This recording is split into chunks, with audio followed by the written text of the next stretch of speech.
1, 2, 3, 4.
I'm all right.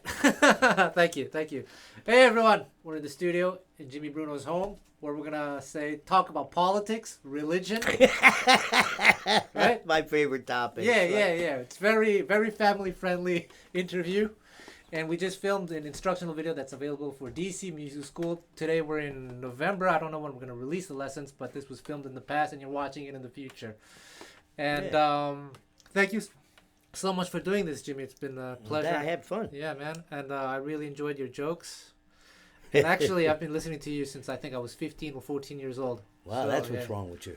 Yeah. That's where my sense of humor comes from, maybe. You know.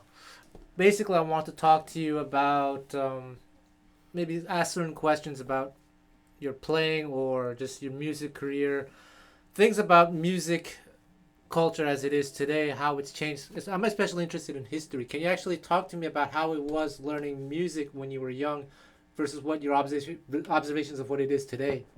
Well, I learned from, I was fortunate enough to have two parents, musicians. My father was a guitar player, my mother was a singer professionally. And so I was lucky because never really took formal guitar lessons. And I learned tunes first from my father. And knew the lyrics. My mother knew the lyrics to all these tunes. And you know what's funny, too? That's also how I learned how to transpose. But it kind of went away. I used to be really good at it. But anyway, that's talking to myself. But I learned from him and older musicians, all his friends. And I didn't really know a whole lot of tunes until I started to work. And his friends had all different ways to show me, talk about tunes, you know. It was like, when my father was like, what's this tune? Oh, it's one of them. Well, what about this tune? Oh, this one, it's like that, but except the bridge is different, you know. So, and like another, it was one of these, one of those tunes. And this, like rhythm changes, was, you know, from B flat, the bridge starts on D7, then it went around the horn. It was also referred to as a Sears and Roebuck bridge, you know, and they had all different names for them. So between that and playing with older musicians, nobody went to music. There was no music schools to go to, so everybody had different names for things. And you know, I can remember I had a job with this piano player, a friend of my father, and he liked the tune Misty, and he would get to a part in the song where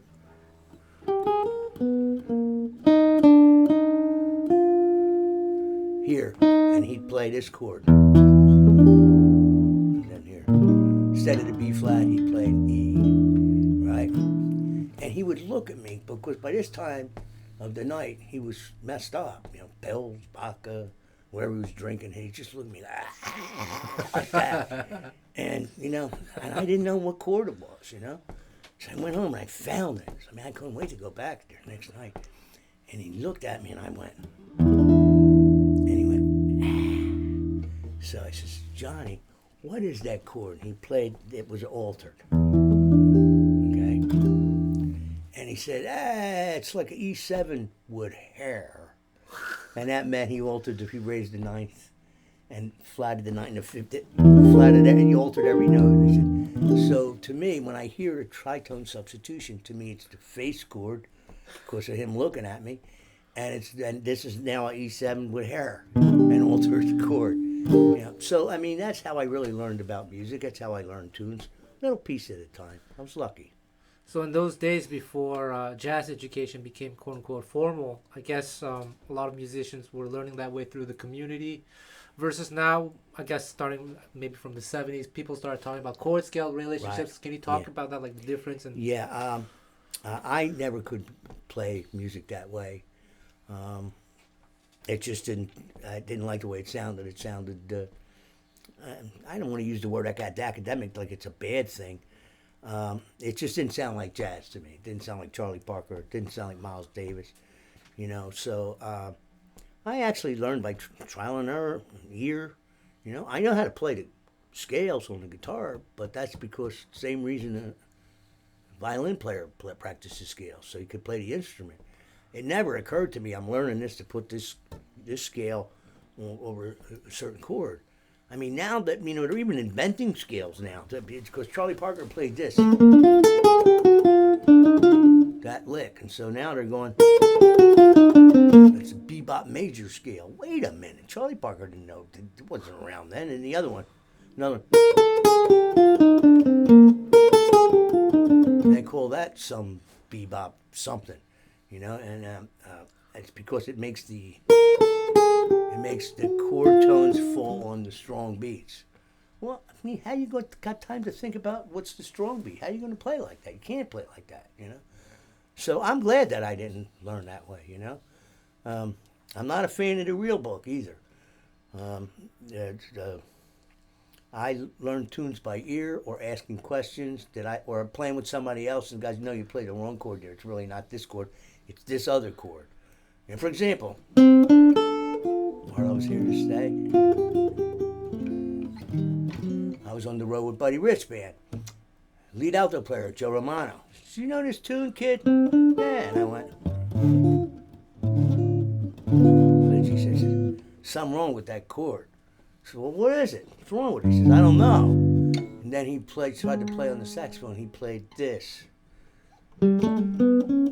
Oh, yeah, you got to flat the 5 on that. And that now does sound like what they wrote. And then this, you got to put these other turn around.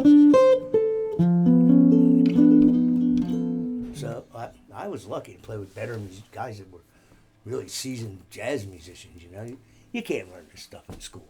Maybe I don't know.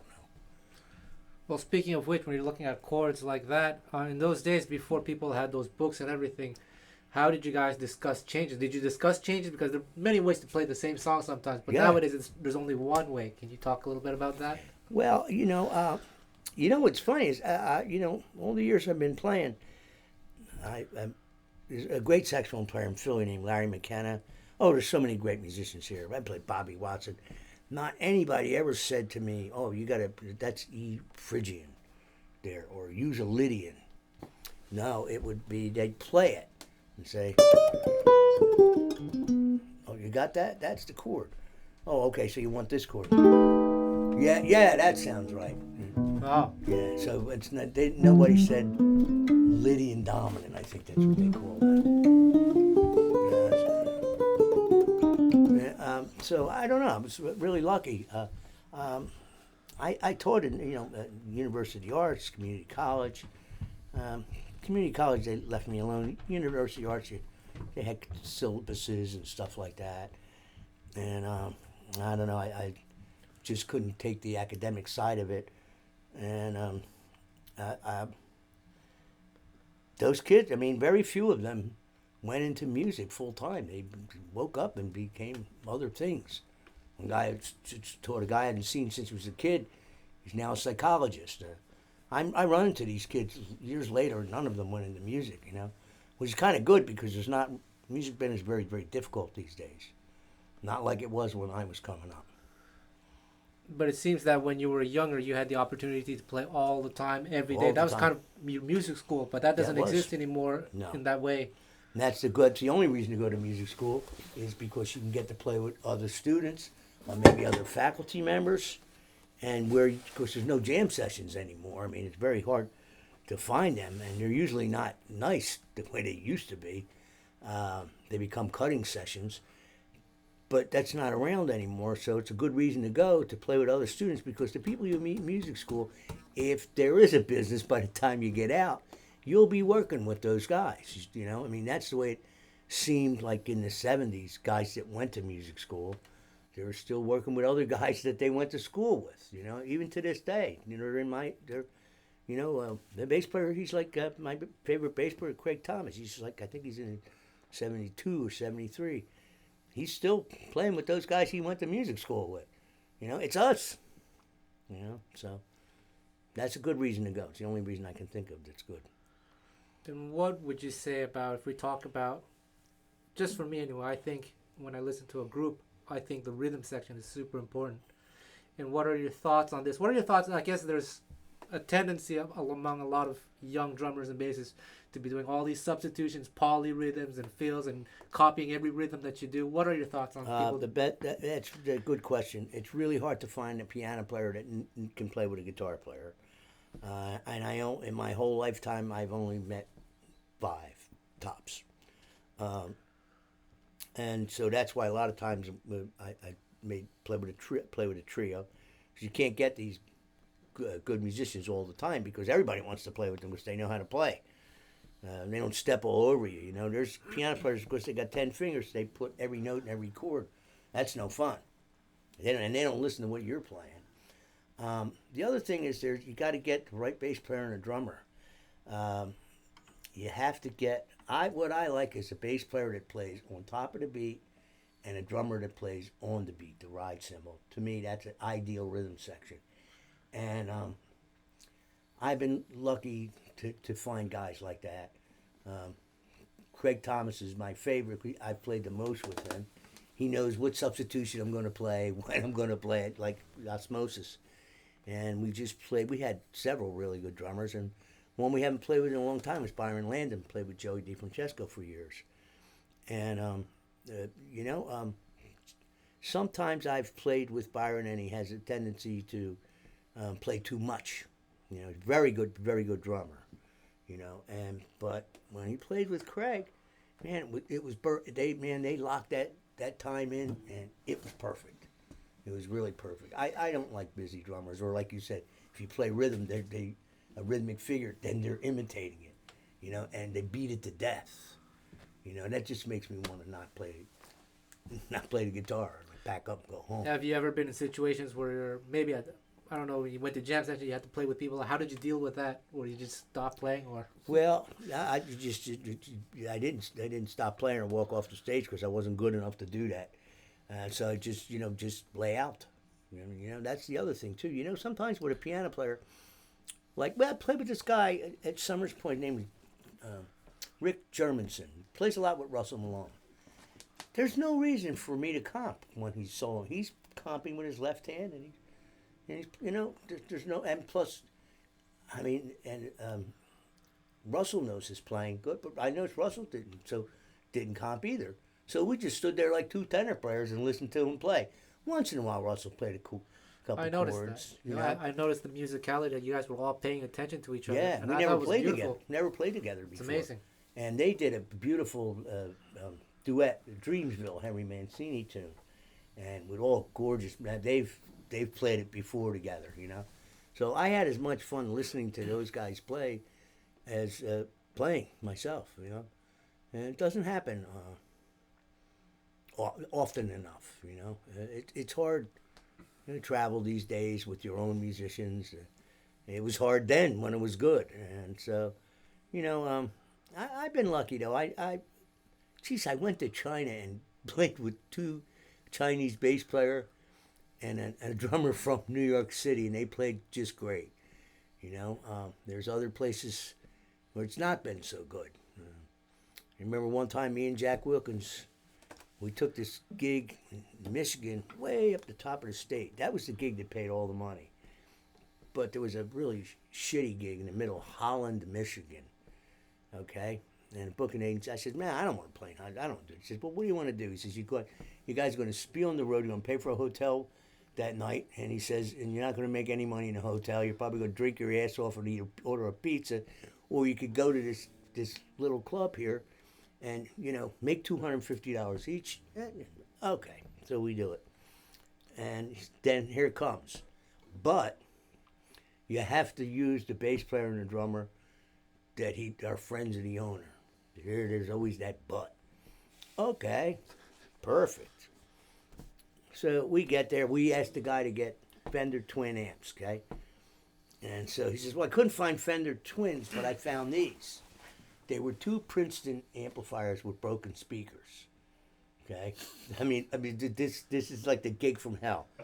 All right, and I says, well, thank you, but is there a sound guy?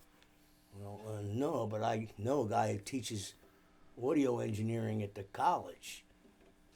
Okay, I'm gonna need him. So the guy's name is Skippy. Okay, Skippy had brain damage. That's why. He got in a bad, it's terrible, but he got in a bad car accident. And so he couldn't play the drums anymore. So he became a sound engineer. All right. So there's Skippy down there. Okay. Bass player shows up with a custom amp. Remember, giant amp. Okay. And then there's a drummer comes out of a plumber's truck. And it was cold too. And the drums were all welded together. Jack says, oh boy, this is an interesting set of drums. He said, yeah, I welded these fuckers together 20 years ago. I hate drums. Great, okay, all right. Here we go, okay? We're going to play. Okay, so he says, what do you guys want to play? We're going to play a blues. So the guy the bass player takes out a real book, And he's looking. He says, "No, it's not in this book. All blues. No, just blues, three-chord blues. Well, it's not here. It's not under B either." And I said, "Oh, how about straight no chaser?" Oh, he finds that. Okay, and here's the amps. Here's it comes up, all distorted, and there's Skippy making it louder, and it's distortion loud with feedback, woo, wee, like this. And no matter what the tempo was, here's what the drummer played. Jack's looking at me, okay, and the bass player's going like this. He's looking, F, F. Then it goes to B flat. He stops and goes, counts. I mean, it was hideous, okay? And it was the most god-awful shit that I've ever heard in my life. And when we were done the tune, people clapped. It was a college town. They were all drunk at the bar. Nobody paid attention to us. So, I don't know. It was a weird place. It was like a little jazz club out, for the college kids. And he also owned selling lunch meat and beer and wine next door. He owned both places. So we went and got a bologna sandwich, and we downed a bottle of wine and went back and finished the gig. Horrible job. So how did I get? Oh, pickup bands on the road. Yeah. Yeah. Well, I have guys that I play with in Italy that I know. I used to know a couple guys in Germany that I played with. It's and these is when the times were good. It's very hard to bring even a trio on the road. Now I think it's impossible. Inflation or whatever's going on. I don't know what's going on. Yeah, you were in China just before COVID, right? You had a blast. Yeah. You talk a lot of American slang, I heard. Yes. Probably can't repeat that off the camera. But... Yeah, a little too much American slang. If you watch my YouTube channel, first thing that bass player asked me, "Jimmy, why does the stick have to be dry?" Well, we'll just let that.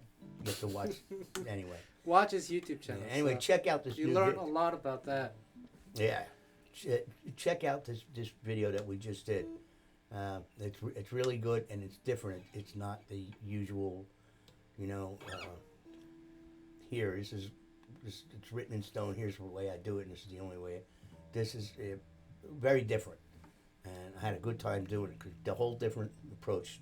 It's not anything like my other two videos. Thank you so much for doing this, Jimmy. I really, really appreciate it. And maybe play one more tune and then get some food or something, whatever. Okay. What do you want to do?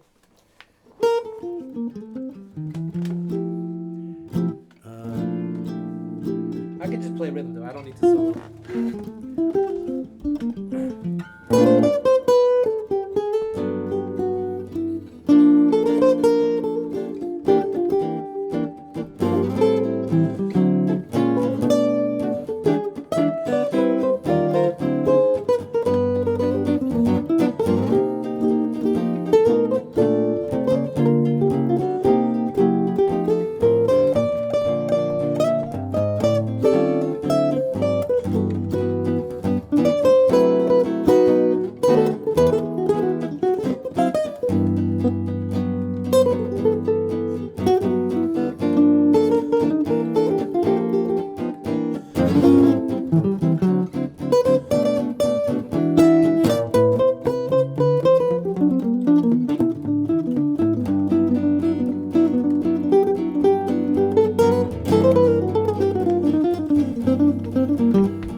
pleasure.